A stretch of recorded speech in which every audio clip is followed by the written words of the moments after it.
ఓం శ్రీరామచంద్ర పరబ్రహ్మణే నమః.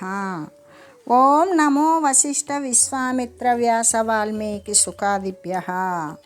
ఓం నమో బ్రహ్మాదిభ్యో బ్రహ్మ విద్యా సంప్రదాయ కర్తృభ్యో వంశ ఋషిభ్యో మహద్భ్యో నమో గురుభ్యః. ఓం శ్రీరామో రామభద్రశ్చ రామచంద్రశ్చ శాశ్వతః రాజీవలోచన శ్రీమాన్ రాజేంద్రో రఘుపుంగవః. శ్రీ యోగ వాసిష్టము ఉపశమ ప్రకరణము. అప్పుడు దైత్యులంతా రాక్షసులంతా కూడా ఉద్విగ్నులయ్యారు. ఇష్టం వచ్చినట్లుగా సంచరించారు. పాతాళపురి అంతా కూడా అరాచకమైపోయింది.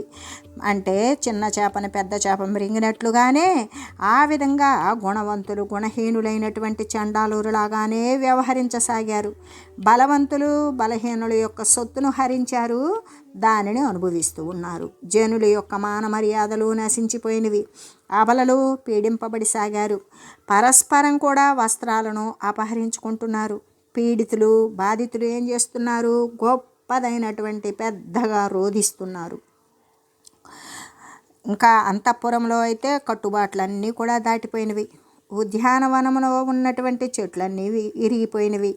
నాగరికులు ఏం చేస్తున్నారు అంటే ధనాన్ని పోగొట్టుకొని బొందు జనాల యొక్క నశింపు చేత శోకములో దుఃఖితులై నేలపై పడి సరిపోతున్నారు. ఆత్మీయులైతే దస్యుల చేత పీడింపబడి అన్నపానాలు కోల్పోయి బిచ్చగాండ్రులయ్యారు. ఈ విధంగా అసురులంతా కూడా చింతతో దుఃఖాలతో నిండిపోయారు. హఠాత్తుగా ఇట్లా అవడం చేసి అందరూ కూడా మేమేమి చేయాలి అని ఆలోచన చేస్తూ ఉన్నారు. దిక్కులంతా ధూళి నిండిపోయింది.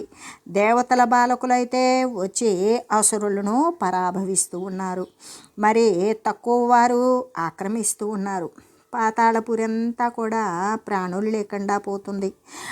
మరి అంతేకాదు, హతభాగ్యమును చనిపోయినటువంటి వారి యొక్క విపర్యస్తమును అయిపోయింది. ధనము కానీ వనితలు కానీ అపహరించబడుతూ ఉన్నారు. దానికోసం ఒకరితో ఒకరు పోరాటం సాగిస్తూ ఉన్నారు. ఓడినటువంటి వారు శోకిస్తున్నారు. కలికాలంలో ఉన్నటువంటి దస్యులు పరస్పరము కూడా అపహరించి దానవపురిని ఆ రాక్షస పాతాళ నగరాన్ని ఉద్విగ్నం చేసేశారు అని శ్రీ వశిష్ఠ గురుదేవులు ఈ విధంగా అసుర మండలము యొక్క వ్యాకులతను గురించి తెలియజేసి ఇంకా ఇలాగా అంటూ ఉన్నారు. ఏమనంటే ఆ తర్వాత ఏమని అథాకిల జగజ్జాల క్రమపాలన దేవన క్షీరోదనగరే శేషశయ్యా సనగతో హరిహి. వశిష్ఠుడు చెప్తూ ఉన్నాడు. ఆ తర్వాత నిఖిల అంటే అన్ని జగత్తుల యొక్క కార్యాలు కూడా మరి క్రీడా దృష్టితో చూసేటువంటి క్షీర సముద్రవాసి అయిన ఆ అనంతశాయి శత్రుసూదనుడు శత్రువులను సంహరించేవాడు అయిన ఆ హరి ఆ కార్తీకాంతరమున ఉన్నటువంటి నిద్ర నుండి లేచి దేవతల యొక్క శుభము కోసము జ్ఞాననేత్రమున జగత్తునంతటినీ కూడా పరికిస్తూ ఉన్నాడు. ఇక్కడ ఉన్నటువంటి దర్శనాలు స్పర్శనాలు శబ్దాలు వలన స్థావరాలు కూడా తన యొక్క నేత్రాలతో జ్ఞానం ఉన్నట్లుగానే తేలుతూ ఉన్నది. మొట్టమొదటైతే మనస్సు చేత స్వర్గధామాన్ని పరికించాడు. తర్వాత పృథివీ యొక్క రీతిని గమనించాడు. శత్రుజనాల యొక్క పాతిథ్యమైనటువంటి పాతాళాన్ని నిరీక్షించాడు. అక్కడ ప్రహ్లాదుడు ఆ పాతాళ లోకంలో ప్రహ్లాదుడు శ్రీ విష్ణునారాయణమూర్తికి కనిపించినటువంటి ప్రహ్లాదుడు స్థిర సమాధియుక్తుడై ఉన్నాడు. స్వర్గమున ఇంద్రుడు స్వచ్ఛందంగా భోగాలను అనుభవిస్తూ ఉన్నాడు. ఈ విషయాలు అన్నింటినీ చూశాడు.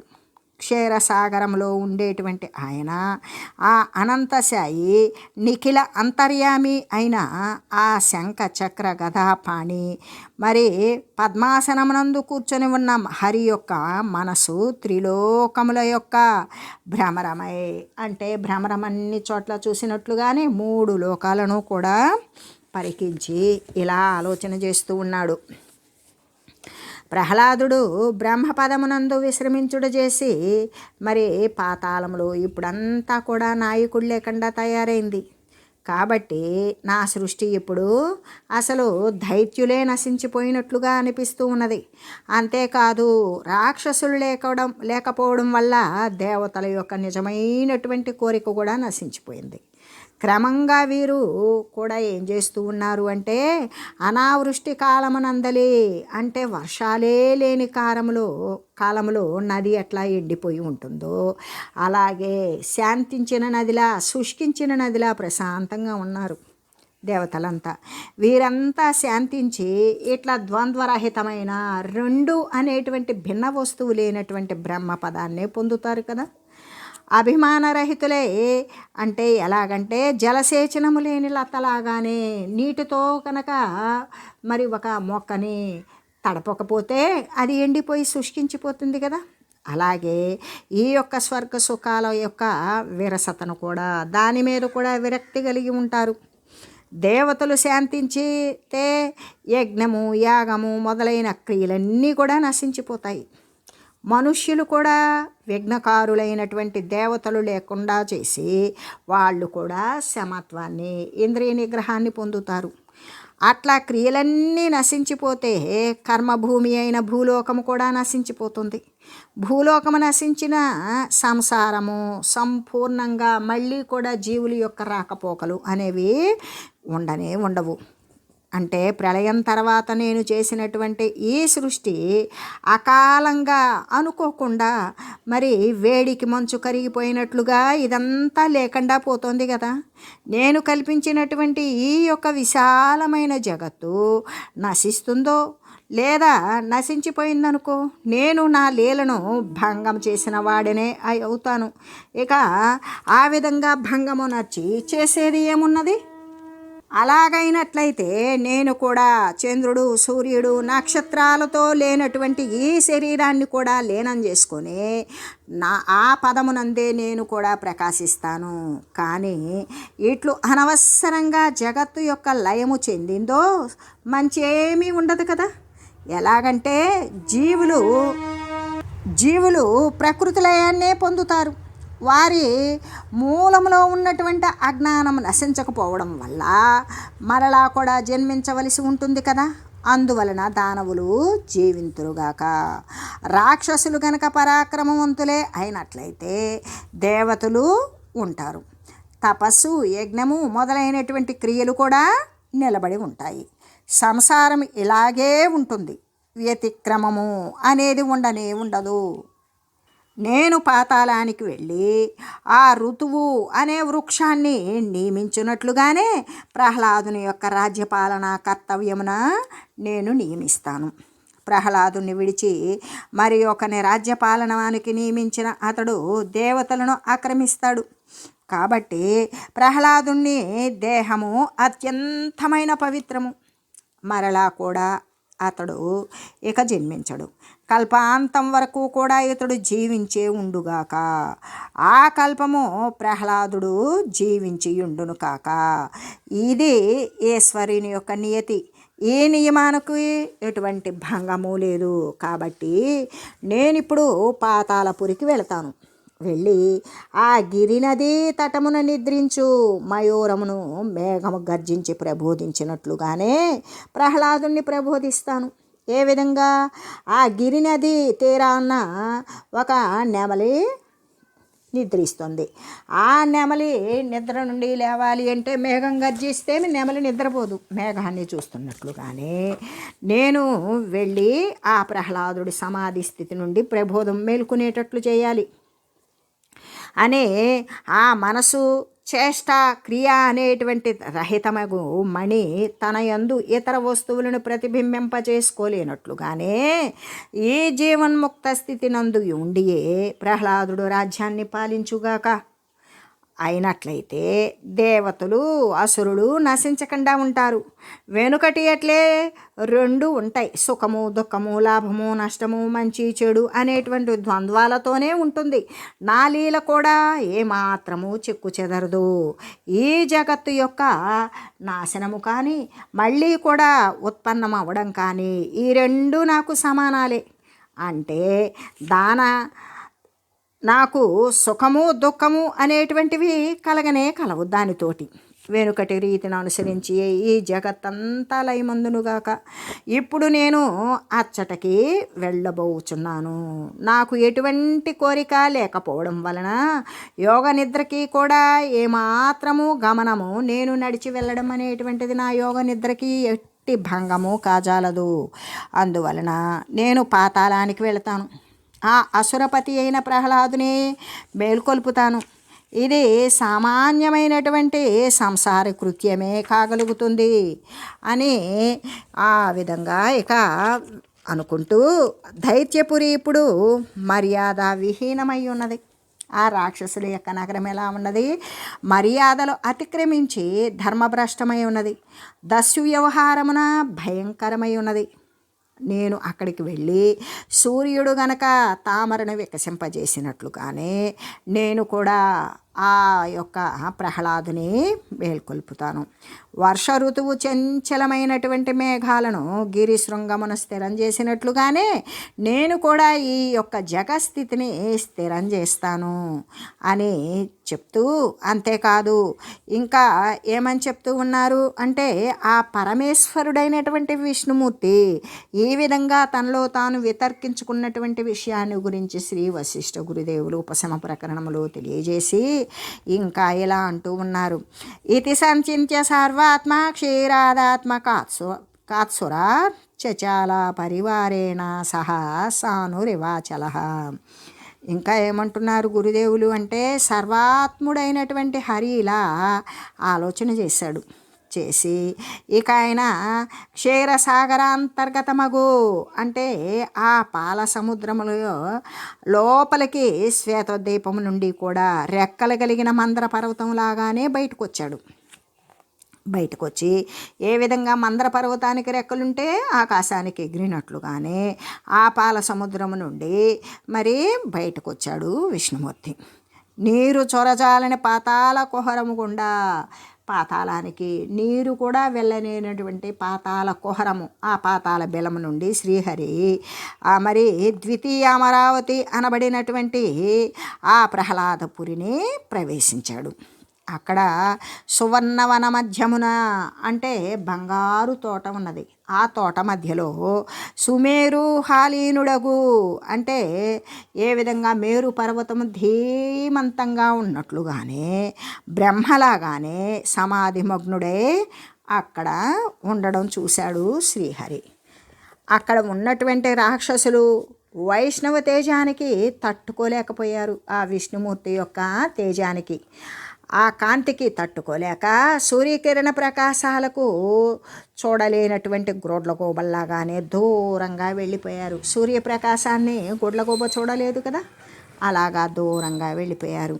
అంటే పరివారంతో కూడుకుని ఉన్నటువంటి శ్రీహరి రాక్షస శ్రేష్ఠుల్ని ఒకరిద్దరిని వెంటబెట్టుకుని ప్రహ్లాదుని యొక్క గృహాన్ని ప్రవేశించాడు. అప్పుడు ఏ విధంగా నక్షత్రాలతో కూడుకొని ఉన్నటువంటి చంద్రుడు ఆకాశంలో మరి ఉత్పన్నమయ్యాడా అన్నట్లుగా ఉన్నాడు అక్కడ. ఆయన ఆయుధాలను ధరించి పరివార వేష్టితుడై ఉన్నాడు. అంతేకాదు గరుడాసన స్థితుడగు ఆయనకు లక్ష్మీ చామరము వీస్తూ ఉన్నది. దేవర్షులు మహర్షులు ప్రణమిల్లుతూ ఉన్నారు. ఎందుకు అంటే ఆయన తన యొక్క ఆయుధాలు శంఖము, చక్రము, గద మరి ఇటువంటి ధనుసు ఇవన్నీ కూడా పట్టుకొని తనని సేవించేటువంటి పరివారముతో కూడుకొని వెళ్ళాడు. అంతేకాదు ఆయన గరుడాసన స్థితుడే ఆ యొక్క గరుత్మంతుని మీద కూర్చొని ఉండగా లక్ష్మీదేవి ఆయనకు చామరము అంటే వేవన వీస్తోంది. దేవర్షులు మహర్షులు ఆయనకు ప్రణమిల్లుతూ ఉన్నారు. మహాత్మా ప్రబుద్ధుడవు కమ్ము అనుచు ఆయన పాంచజన్యాన్ని పూరించి దిక్కులను ప్రతిధ్వనింపజేశాడు. ఆయన తన యొక్క పాంచజన్యము అనేటువంటి శంఖాన్ని పూరించాడు. ఊది అప్పుడు ప్రహ్లాదుని ఉద్దేశించి, మహాత్మా నువ్వు మేలుకో, సమాధి స్థితి నుండి వ్యుత్థాన స్థితికి జాగ్రత్త స్థితికి వచ్చేయి అని ప్రతిధ్వనింపజేశాడు. విష్ణుదేవుని యొక్క ప్రాణవాయువు వలన కలిగిన ఆ యొక్క ధ్వని ప్రళయమేఘాలు ప్రళయ సాగరాలు కలిసి ఒక్కసారిగా బొబ్బరిల్లినట్లుగా అంత పెద్ద ఆరావము వచ్చింది. ఆకస్మికంగా మరి మేఘ గర్జనము వినినటువంటి రాజహంసల్లాగానే ఆ రాక్షసులంతా కూడా విష్ణుమూర్తి చేసినటువంటి శంఖధ్వనిని విని మొత్తం మూర్చిపోయారు. ఈ విధంగా విష్ణువు యొక్క అనుచరులు ఆ శబ్దాన్ని విని మేఘధ్వనిని విన్న మరి కుటచ పుష్పాలులాగానే ఆనందించారు. కుటచ పుష్పాలు అంటే కొండమల్లెలు. ఆ కొండమల్లెలు మేఘగర్జనలు వింటే ఆనందపడినట్లుగానే ఆనందించారు. వర్షం యొక్క రాబోయే ముందు వికసించేటంటే కదంబ పుష్పాలులాగానే ఆ దానవాధిపతి యొక్క ప్రహ్లాదుడు విష్ణుమూర్తి యొక్క శంఖధ్వని విన్నాడు. విని నెమ్మదిగా బోధన అందసాగాడు. అంటే ఆయనకి చిన్నగా కూడా మెలకువ వస్తోంది. ఆ తర్వాత ప్రహ్లాదుని యొక్క ప్రాణశక్తి బ్రహ్మరంధ్రం నుండి లేచి గంగ గనక సముద్రాన్ని ఆక్రమించినట్లుగానే అతని యొక్క శరీరం అంతటా కూడా బ్రహ్మరంధ్రం నుండి శరీరం అంతా ఆయన యొక్క ప్రాణశక్తి వ్యాపించింది. ఆ తర్వాత సూర్యుడు ఉదయించేసిన తర్వాత ఆ యొక్క కాంతి క్షణంలో జగత్తు మొత్తాన్ని వ్యాపించినట్లుగానే క్షణంలో ప్రాణశక్తి ప్రహ్లాదుని యొక్క అంగ ప్రత్యంగాల యందు కూడా వ్యాపించింది. ఏ విధంగా సూర్యుడు ఉదయించగానే సూర్యుని యొక్క వెలుగు లోకాలన్నీ ప్రకాశింపజేసినట్లుగానే అదేవిధంగా ఆ బ్రహ్మరంధ్రం నుండి లేచినటువంటి సమాధి కాలంలో ఒకచోట నిక్షేపించాడు తన ప్రాణశక్తిని. ఆ ప్రాణశక్తి ఎప్పుడైతే బ్రహ్మరంధ్రం నుండి లేచిందో తన శరీర అవయవాలకు సున్నితమైన సూక్ష్మమైనటువంటి ప్రతి అవయవానికి రోమం కూడా ఆవరించి వ్యాపించింది. ఇంద్రియాలన్నీ కూడా ఇలా నవద్వారాల కాడకు వచ్చాయి. ఏ విధంగా నవద్వారాలు అంటే మనకు ఉన్నటువంటి 2 కన్నులు, 2 ముక్కులు, 1 నోరు, మరి మలమూత్ర విసర్జక అవయవాలు, 2 చెవులు, ఇవి మొత్తం కలిపి 7 రంధ్రాలు అంటే 9 రంధ్రాలు, 9 మార్గాలు కలిగినటువంటి ఆ యొక్క మరి అక్కడికి ఇంద్రియాలన్నీ కూడా వచ్చేసినవి. చైతన్యం ఏం చేసింది? లింగ శరీరము అనేటువంటి అర్థమున ప్రతిఫలించింది. చైతన్యము విషయోన్ముఖమైంది. అప్పుడు విషయాల మీదకి తన యొక్క కదలిక వచ్చింది. చిజ్జడ రూపమైన మనోభావాన్ని పొందింది. అంటే ఏది కదులుతుంది, ఏది కదలదు అనేటువంటి ప్రతి ఒక్క లోకాదృశ్య సంబంధమైన వస్తువులకి మనసు అంకురించి వచ్చేసింది. ప్రహ్లాదుని యొక్క చిత్తము ఈ విధంగా కొంత ఉద్భుతమని అతని నేత్రము అర్ధనిమీలితాలై మరి ఉదయమున అరవిచ్చిన నీలోత్పలాల్లాగానే ఉన్నవి. ప్రహ్లాదుని యొక్క మనసు ఏ విధంగా ఉంది? కొంచెం మేలుకుంది. ఆయన యొక్క కన్నులు సగం మూసి సగం తెరిచి ఉన్నాయి. అంటే ఉదయం పూట అరవిచ్చినటువంటి మరి అరకొరగా వికసించినటువంటి కమలాల్లాగానే ఉన్నాయి అని చెబుతూ, అంతేకాదు నాడీ రంధ్రములో ఉండేటువంటి జ్ఞానశక్తి ప్రాణవాయువు మొదలుకొని ఆ పానవాయువుల వలన అది ప్రబోధించబడి అంటే ఉద్భేతమైంది, దానికి శక్తిని పుంజుకుంది. ప్రహ్లాదుడు కాగా ఆ మందవాయు కంపితముకు పద్మంలాగానే కదలసాగాడు. ఏ విధంగా అంటే సన్నని గాలి ఉండి లేనట్లుగా వీస్తే కనుక కమలం ఉధృతంగా కాకుండా చిన్నగా ఎలా కదులుతుందో అలాగే ఆ ప్రహ్లాదుడు చిన్నగా కదిలాడు. ప్రాణవాలన్నీ కూడా నిండిపోయినవి. ఆ తర్వాత మరి నలువైపుల నుండి కూడా నీరు వచ్చి పడితే గనక చెరువునందు తరంగాలు వృద్ధి చెందినట్లుగానే అతని మనసు కూడా పరిపూర్తిని అందసాగింది. ఏ విధంగా చెరువుకి చుట్టూ నుండి నీళ్ళు మరి వర్షాలు పడి అది అయితే అది నిండడమే కాదు, దానిలో అలలు కూడా వచ్చినట్లుగానే ఈ విధంగా అన్నీ వచ్చి చేకూరేటప్పటికి ప్రహ్లాదుని మనసు కూడా ఆలోచనలతో అలలు లాగా పరిపూర్తిగా నిండిపోయింది. అంతేకాదు నేత్రాలు, కన్నులు, మనసు, ప్రాణము వికసించింది. ప్రహ్లాదుడు పుల్ల కమలయుతగమగు ప్రాతస్సరోవరంలాగానే శోభిల్లసాగాడు.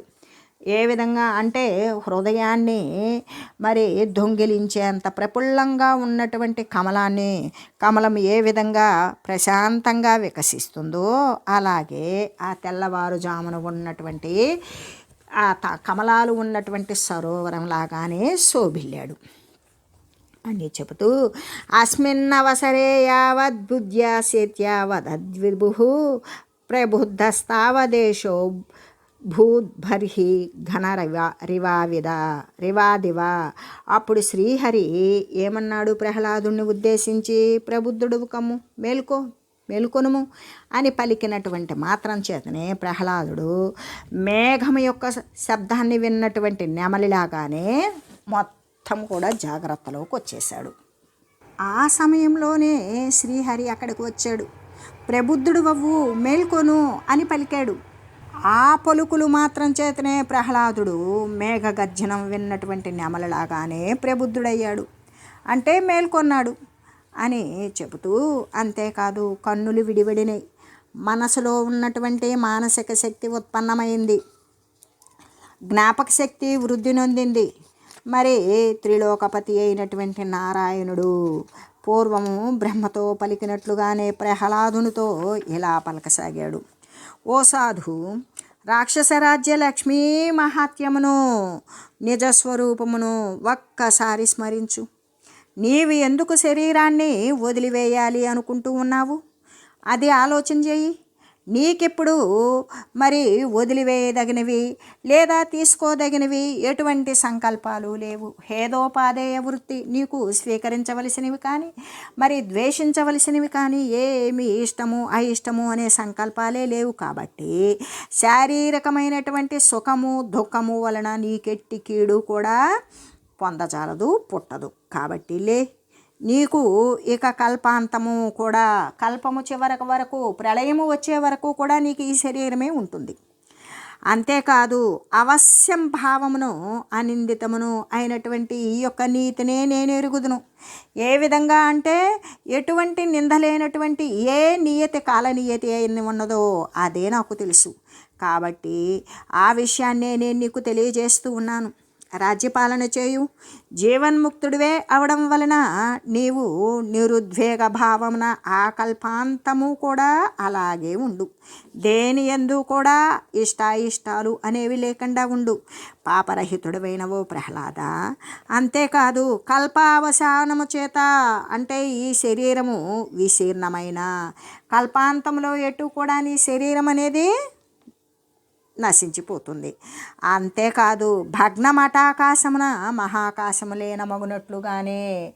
ఏ విధంగా అంటే ఇప్పుడు మఠము అనేటువంటిది, ఘటము అనేటువంటిది వస్తువులు. మఠము అంటే ఒక చిన్న గృహము, ఘటము అంటే కుండ.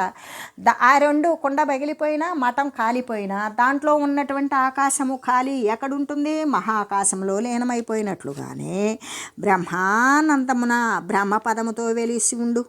అంతేకాదు ఈ శరీరము పరాపర స్థానాన్ని, అంటే గతములోది అపర రాబోయేటువంటి స్థానాన్ని కూడా నీవు దర్శించు. విశుద్ధమై ఉండు. కల్పాంతం వరకు కూడా నీ యొక్క జీవన్ముక్త స్థితినే నీకు నెగడగలదు. నీవు జీవించి ఉండగానే ముక్తత్వాన్ని పొంది ఉన్నావు. అదేవిధంగా కూడా నీవు బ్రహ్మపదమనే నిలిచి ఉండి కల్పాంతం వరకు కూడా నీవు ఈ ముక్తత్వ స్థితిలోనే ఉండగలుగుతావు.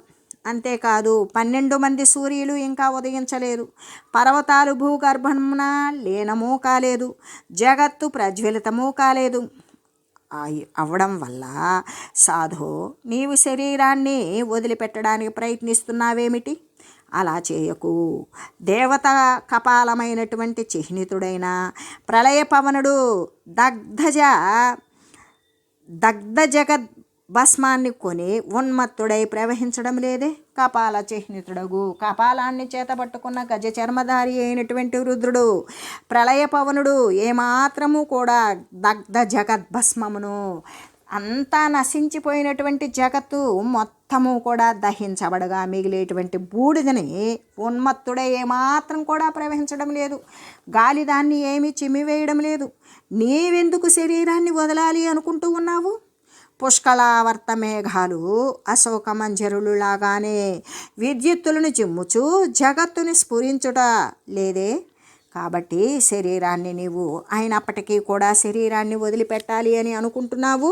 దహింపబడేటువంటి ఈ యొక్క పృథివీ యొక్క కంపమున పృథివీ ఏమాత్రము కంపించడం లేదు. పర్వతాలు విరిగి పడడం లేదు. ప్రళయమునందు మరి ఏ అగ్ని అయితే సముజ్వలంగా అయినటువంటి ఈ దశదిక్కుల మండలాలు ఉన్నటువంటి బ్రహ్మాండం అనేటువంటి గోడల్ని ఏమాత్రము తగులుకొని తూత్తునులుగా దహింపజేయడం లేదే. నీవెందుకు శరీరాన్ని వదలాలి అని అనుకుంటూ ఉన్నావు?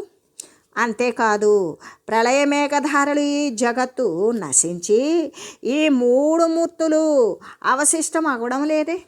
ఈ మూడు మూర్తులు, త్రిమూర్తులు అంటే త్రిగుణాల కాలవాలమైనటువంటి అధిష్టానకర్తలైనటువంటి త్రిమూర్త అవశిష్టం అవ్వడం లేదేంటి?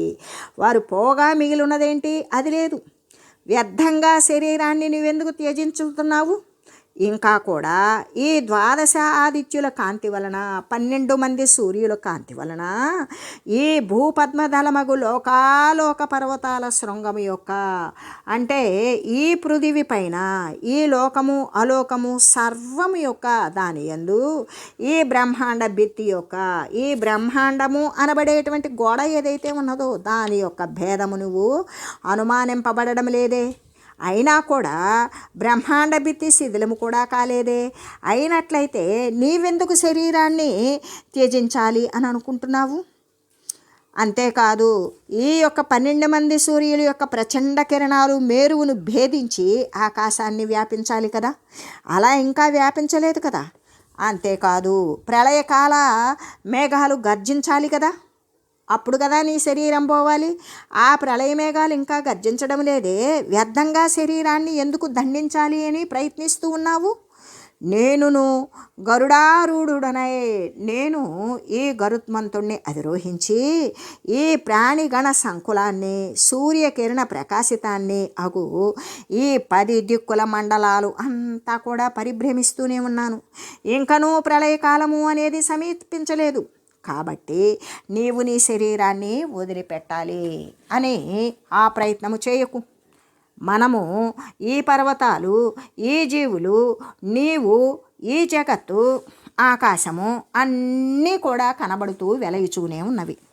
కనుక దేహము కూడా అలాగే ఉంటుంది ప్రళయం వరకు. నీవు దానిని వదిలివేయాలి అని ప్రయత్నించకు అని చెబుతూ, ఎవని మనసు అయితే అజ్ఞాన యోగముతోటి వ్యాకులపడి ఉంటుందో అటువంటిది కూడా దుఃఖము యొక్క సమూహాలు రకరకాలుగా ఉన్నప్పటికీ, భిన్నాలుగా అవుతూ ఉన్నప్పటికీ అట్టివానికే శరీరము వదిలిపెట్టడం అనేది తగ్గుతుంది. కానీ నేను కృషుడును, అత్యంత దుఃఖితుడును, నేను మూఢుడును అనేటువంటి భావాల వలన కానీ, ఇంకా ఇతరమైనటువంటి భావాల వలన కానీ మతి లోపించిన వారికే మృత్యువు అనేటువంటిది తగ్గుతుంది. అంతేకాని ఇంకా ఆశతోటి కట్టబడి మరి బంధంలో ఉన్నటువంటి ఈ యొక్క విషయాల పట్ల అంతఃకరుడై ఉన్నటువంటి వాడు చంచలమైనటువంటి మనోవృత్తుల వలన ఇక్కడ ఇటుకి అటుకి కూడా కొనిపోబడేటువంటి వానికి మాత్రమే మృత్యువు అనేటువంటిది తగ్గుతుంది. వివేకాన్ని నశింపజేసేటువంటి తృష్ణ అంటే ఎడతెగని కోరిక ఎవని హృదయమునందైతే అది ధాన్యం యొక్క మొలకలాగా మర్దిస్తూ ఉన్నదో అట్టి గార్ధవానికి గాడిదకు మృత్యువు తగ్గుతుంది.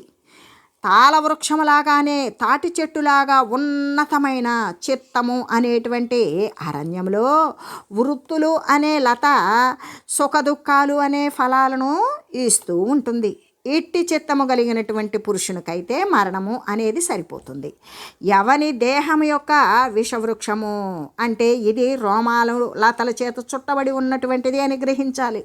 అంతేకాదు కామము అనేటువంటి అనర్థాలు అనబడేటువంటి ప్రచండమైన వాయువుల చేత ఊపబడుతూ ఉన్నదో అట్టివాడు మరణించటానికి సరిపోతుంది. చలిస్తూ ఉన్నటువంటి అవయవలతలతో కూడిన దేహము అనే అరణ్యము ఆదివ్యాధులు అనే దావాగ్ని చేత ఎవరికైతే దహింపబడుచు ఉన్నదో వానికి మరణం మేలు. శుష్క వృక్ష కోఠరము అంటే నశించిపోయినటువంటి వృక్షం మీద, ఎండిపోయిన చెట్టు మీద ఉండి శరీర మధ్యమమున కామము అనే సర్పము బుసగొడుతూ ఉన్న చూడు, కోరికలతో నిండిపోయి ఉన్నటువంటి వానికి మరణము తగుతుంది కానీ నీకు కాదు అని తెలియజేస్తూ, ఓం మంగళం శ్రీ గురుదేవాయ మహనీయ గుణాత్మనే సర్వలోక శరణ్యాయ సాధురూపాయ మంగళం. ఓం మంగళం కోసలేంద్రాయ రామాయ రామభద్రాయ చక్రవర్తి తనూజాయ సార్వభౌమాయ జానకీ వల్లభాయ శ్రీరామచంద్రాయ మంగళం. ఓం